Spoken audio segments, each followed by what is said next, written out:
What's up, every football fan, Barca fan? I'm back again with another video, and today this is gonna be a little bit of a recap or review of the past now January transfer window, um, especially Barcelona's transfer window, but also I'll go through by the end of the video. I'll go through some of the others main ones that happen in some of the other leagues as well. uh, Possibly I'll go through some of the main, some of the biggest transfers of the other leagues too. But I'm gonna start off with the Barcelona stuff, and also maybe I'll add in some of the latest news about other things too. But let's just get started. I'm gonna be talking about people who came in, people who left, and other things like that that could be setting up for the summer and things around those lines. But let's start about some of the main transfers that came in that we brought in, that Barcelona brought in this January. And first off, let's start with the one that first that came in. It was Dani Alves, who has so far really kept showing that he is Dani Alves. He is the leader of this club, and he has been good so far. He has been doing what he should be doing. He's been a leader on and off the pitch, and he's been trying to help younger players as well. And even though he couldn't start playing until the January started, like the new year started, he still came in directly and just did that because we already signed him on a free transfer or like pre-agreement already back in late November, early December or so, I believe. So ever since then, he's been training with the first team, and then he got started his first game, which was good. And yeah, he since then he's been doing some decent stuff. Even though some of our games have not been the greatest, but he has still at least put up good performance and a good show that he still got what it takes. He still got it, and he's still that really great of a talent. And he has that status of one of the best right backs ever, really. Not just for the club, but in general as well. So, Dani Alves has been really solid, and I'm happy to have him back to help out overall some of the youngsters in the back and so on. So, really good, really nice, and hopefully he can keep going with that, at least for in the league, not in the Europa League for a really special reason. But I'll get to that later. But yeah, hopefully he can keep going the same way, and he can help us out. And we'll see if he continues even next season as well. So yeah. But then we have Ferran Torres. Um, he was the main priority, the main one to get in when the window started. The first one that Xavi really wanted to get in, and I believe that so far he has really lived up to that price that he had, and he really has shown that he wants to be, that he wants to do good, and he has put up some really good performances overall. We got him in for around, maybe I think you also on maybe 50 million or something. I believe it was something like, I can't remember the exact number, but if I remember correctly, correct me if I'm wrong, but it's gonna be split out for over some time. The price, and we didn't pay everything at once, but it was more split up thanks to the wage stuff. So and we managed to get him in because of some departures as well, and some or not really some departures, but for some um, also some wage deductions for other players. So among them OMTT and stuff like that, he reduced his salary to really. That was one of the main factors that we could really register Ferran as well. So that was good. Um, so it took some time for him to really some like a week or so before he could everything could get fully settled, but he finally did, and he started, and he has already scored a goal and also done an assist. So hopefully he can keep going like that for the rest of the season and help us get that Champions League spot and maybe win the Europa League. He has some huge potential. So, and especially next season, he can also be a big part in a really new attack, the attack, depending on how the summer transfer window goes. But we'll see that then. And before I talk about the final two ones that were done on the deadline day, I'll talk about some of the departures as well that have been gone. Firstly, the main one, the big one, is of course Felipe Coutinho, who has left the club on loan at to Aston Villa. And I'm really happy for him. And it was the best thing for both the player and the club, for all parties involved, and even for Aston Villa. They have gotten a great player, or bill, or like wage holder has been reduced in a good way, and also there is they get a great player as well. For as I said, yeah, they get a great player. They can improve the team, and also Coutinho himself can get us some time really to a place where he can really fit in more. He can play more, and he's already done that. Like in his first game, really in his debut game for Aston Villa, he scored a really good goal. So already his, I think personally I believe also he fits more in the Premier League than he does in La Liga. So I'm really happy for him, and he wants to really get some more of those minutes so he can get into the squad for the World Cup by the end of the year. So yeah, that's good for all parties involved. So yeah, I'm happy for him. I'm happy that he's doing good over there, and Aston Villa has been doing some really good signings, especially this so far. They also signed Lucas Digne as well from Everton, and other things like that. So they have been improving in a really good way. So yeah, but overall, that was the main one. He finally found on the way. They have an option to buy by the end of the season. I can't remember exactly what sum it was for. Maybe it was like 20 million or 30 million something, or maybe even more. I don't know exactly. I don't remember exactly what number it was, but it is an option to buy. So we'll see what happens by the end of the season. If they do decide to get him fully, or will he return, and what will happen then. But at least for now, he's over there and he's getting some good minutes and he's doing good so far. So yeah, that's it that for Philip Coutinho. And then we have, of course, Yusuf Demir has been got, sent back to Rapid Wien. For club he came for, from his loan has been ended, has been cancelled by the club. And it's a sad thing. It's a it really wasn't meant to really work out, because if he played one more game, I think it was that, then we had to like first of all do really have to pay 10 million for him in the summer, and we just don't have that amount of money at the moment. We don't have that, like we need that money for other things, like signing, potentially the signing of Holland and other things like that, other players like that in the summer. So um, it wasn't really working worth it, because overall he didn't really impress them in the greatest way. He didn't really show that much. He had some decent performances here and there, and he did start a few games in La Liga and the Champions League and so on. But overall, it just didn't work out for him at the club, which is sad. He has talent. I can clearly see that he has. We all can, but it just wasn't meant to be, really. So he was sent back there, and I wish him all the best for the future, and hopefully he can find good in his career. Definitely. So yeah. And then, if I don't forget anybody, maybe I'm forgetting somebody else. I could be, there could be some smaller ones also that have been sent out. But the one major more one that I can think of at least is Iñaki Peña has on transfer deadline, and he has been loaned out. The goalkeeper, the third choice so far, has been the third choice goalkeeper at Barcelona. He has been loaned out to Galatasaray. I wish him all the best there for the rest of the season. He wanted more minutes to play and all that. I can definitely understand that.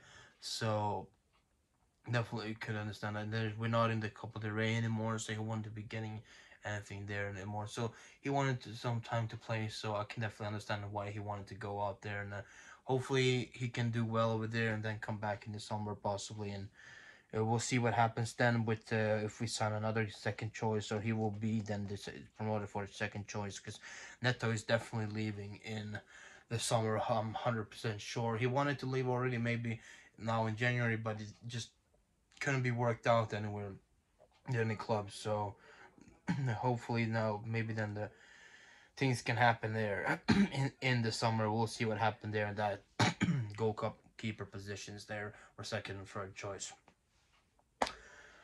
For now, Anotenas is the first choice, the one who's been the first choice keeper for Barca B, of course. So he's still gonna be there, but at some of the matches that we play, he's gonna be in the match troop for the first team as a first choice as well. And those are pretty much the departures. Maybe I'm forgetting somebody, but overall, that's the main kind of thing that happened. There is some other signings that have been coming in for Barca B as well. A couple of youngsters was signed, like a really good. A couple of youngsters were signed, which could be really good. Don't remember the name right now, but there's some decent reinforcements for the B team as well, and I don't think anybody else really major player has left, so that will be left for the summer.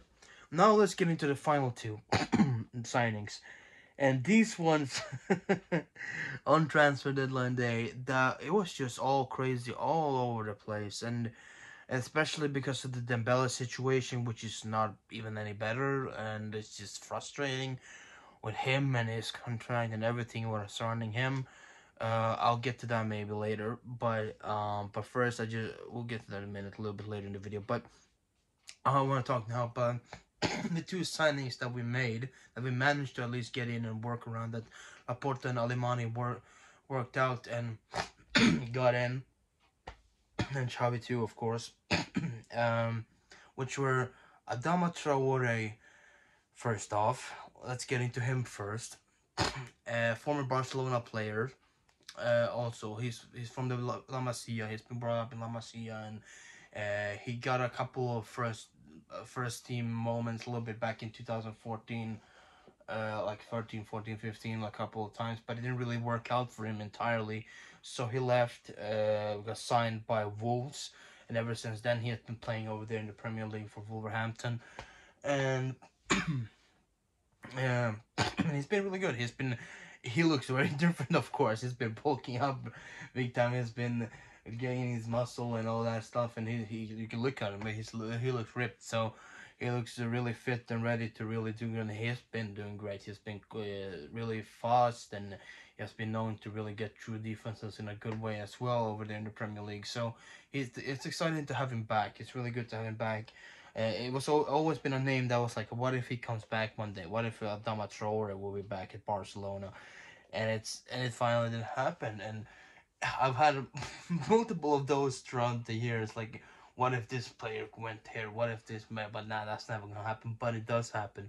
Eventually, it does really happen, and it's just really, really crazy that some of these like imaginary signings do happen like this, because sometimes you really just, oh yeah, that's just the fantasy thinking, like really. But no, I'm happy about it. He's signed on loan until the end of the season with 30 million option to buy in the summer, which is good. We'll see how that goes, how that works out, if we'll fully sign him. But at least until the summer, he is back at Barcelona, and hopefully he can help us out really good up front. We need people who can score goals, so he can be definitely a good help and a good choice and a good option for Xavi up front. So I really hope that we can get that done. He can get that done. He have to help out as much as possible, both in the Europa League and in La Liga.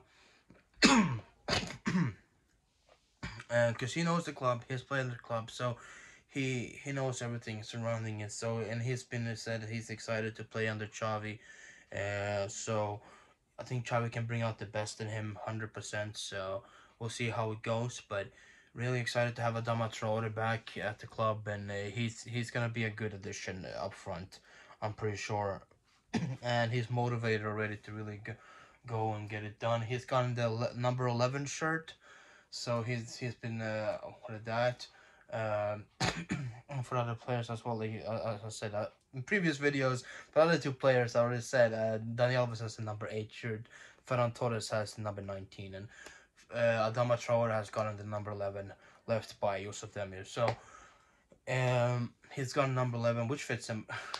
It fits him really good. So definitely, hopefully he can get going good and start scoring goals here, and with something that the club definitely needs, 100%. And then finally,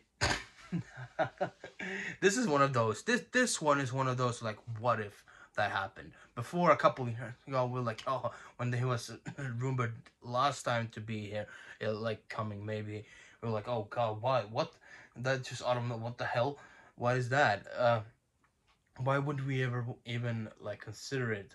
But now it's a totally different situation, and this player could definitely fit now much better in the team. And back in the day, there were some rumors as well when he was playing for Dortmund as well, and we just how much they had, and we could have possibly signed him then. But yeah, Pierre-Emerick Aubameyang. Who would have thought that, huh? Who would have thought that Pierre-Emerick Aubameyang would end up in Barcelona? It just, it wasn't even in contention. Like, throughout the whole January window, it wasn't even talked about. It was talked about last time a little bit back in December.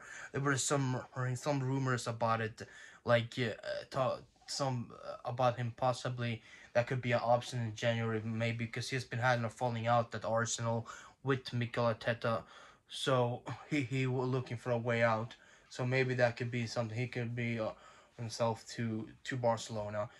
But nobody really thought anything major out of that because it was like, oh, okay, just random rumors. But when it came down to the final day, we couldn't get everything done with Morata. That didn't work out because Atletico didn't want to budge on that. Neither did Juventus, even though they did sign Dusan Vlahovic. But then it was Atletico was stopped as well. And there was no other major options after that. It came up that Aubameyang will be the plan B. And first, as I said in the last video, I was like, at first I was really like against it. I was feeling a little bit like, would he really fit though? Because depending on how we sign him, what's the way we will sign him, I don't really know. But now, as it has been all panned out, as it all settled and done, he had his presentation today. Adama Traore had his presentation yesterday, so maybe I'll put up some photos. Maybe I will have, if not, they're all photos out and videos out on Barcelona's Twitter. They have 100. I will link below, but 100%. I was not feeling like this would be the best choice going forward, but with everything settled and done, it's like, yeah, it is. It's with judging by the situation with Dembele and his contract thing, and the dilemma with him and how he's not really accepted to sign a new contract. He just rejected contracts and everything like that. It's not been really nice. It's not been pretty. So 100%, I feel like this was maybe the best option we could go for in the end. We got it done just before it ended, a couple minutes before the transfer window ended. We got done. The whole club was surprised as well that he was even there in the city. Nobody has really called him up or anything. They weren't really expecting that, but he arrived there by himself to really try to push that move because he knew that there was possibly some interest about it. So he went there.